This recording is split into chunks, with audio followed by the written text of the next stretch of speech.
Ayun, naglakuya, nagpapakain na ng, ano, ng isda. Ayun, pinapakain nila yung mga isda, mga idol. Ayun yung isang kasama niya. Idol, nagpapakain ng isda. Ayun, ganyan magpakain ng isda dito sa, ano, mga idol.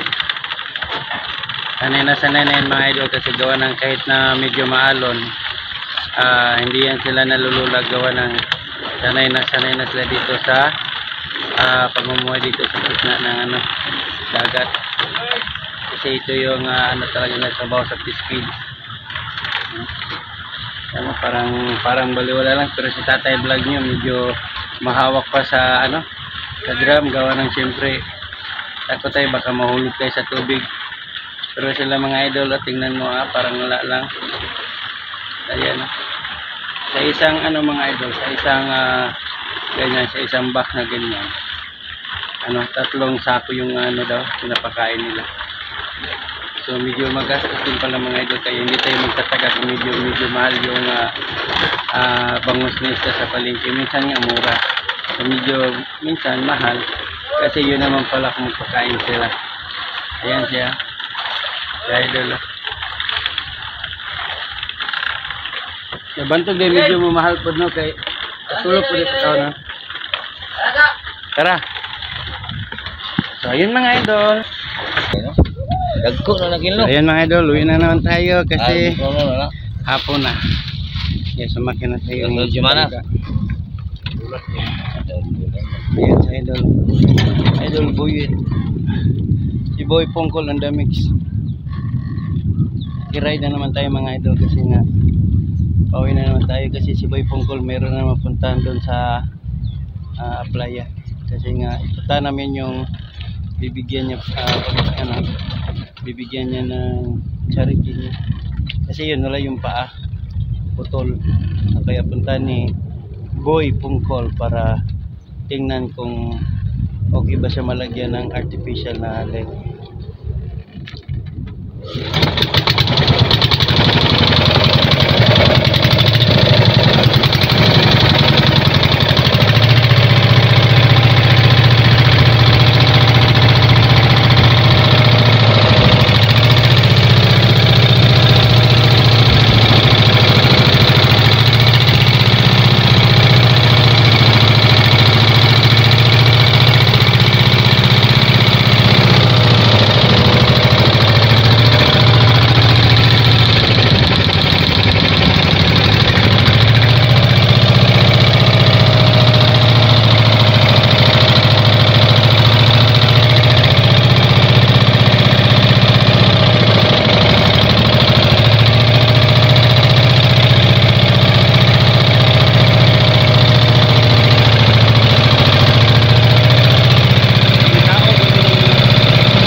Muntik na mahulog yung cellphone mga idol.